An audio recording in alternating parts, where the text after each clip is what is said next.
Welcome back to From the Pages, and if wrestling history lives inside your bloodstream the way it does mine, then hit like, subscribe, and ring that bell, because today we are diving headfirst into the October and November 1984 issue of WWF Magazine, a thick early rock and wrestling era time capsule bursting with the sights, sounds, ads, personalities, and pulsing energy of the Federation at the exact moment it was transforming from a regional territory into a national phenomenon.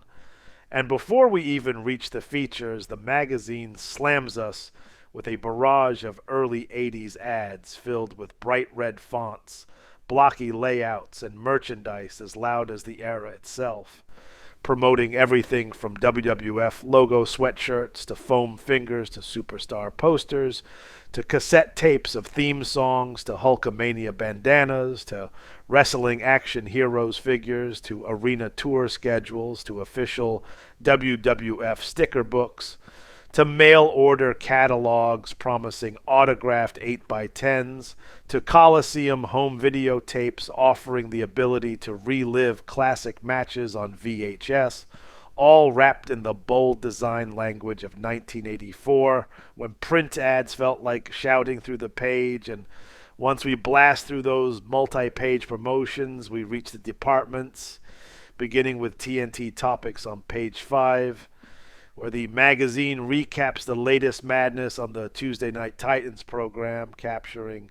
the unique blend of talk show chaos, character skits, bizarre interviews, comedy segments, unexpected personality reveals, and the offbeat charm that made TNT one of the strangest and most fascinating pieces of programming in early WWF history, as managers, villains, heroes, and oddballs alike cycled through the studio to entertain, confuse, and shock the audience.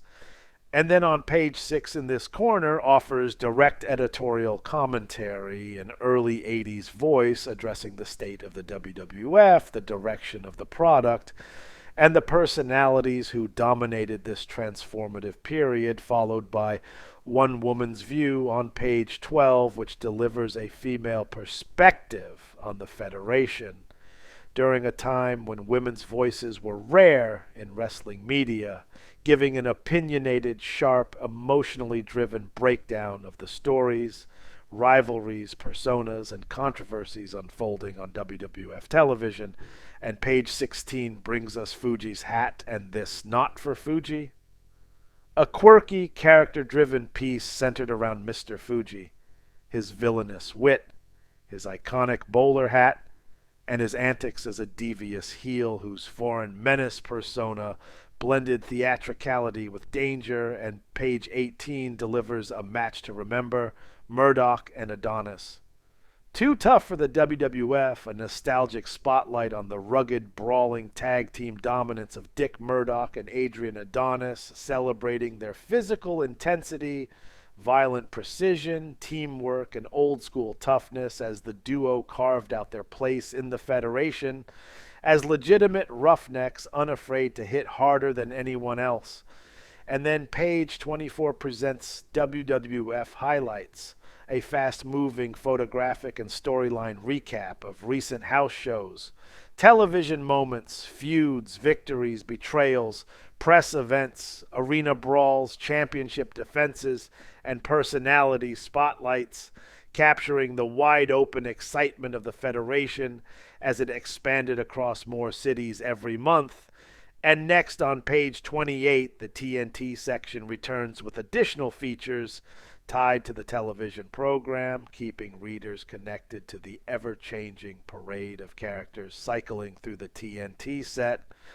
And then on page 36, Lauper and Richter versus Albano and Moolah offers a massive feature tied directly into the rock and wrestling connection, highlighting Cyndi Lauper's involvement with Wendi Richter, their rivalry with Captain Lou Albano and the fabulous Moolah, and the huge cultural explosion caused when music television collided with professional wrestling, turning Richter into a mainstream figure and Lauper into one of the most influential celebrity allies the business had ever seen. all while Albano and Moolah fanned the flames of tension that powered this era-defining feud. And the next feature on page 40 focuses on Moolah.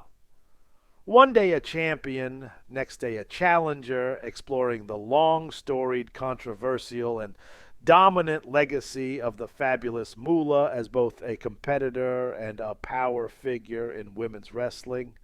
unpacking her significance, her rule over the women's division, her heel psychology,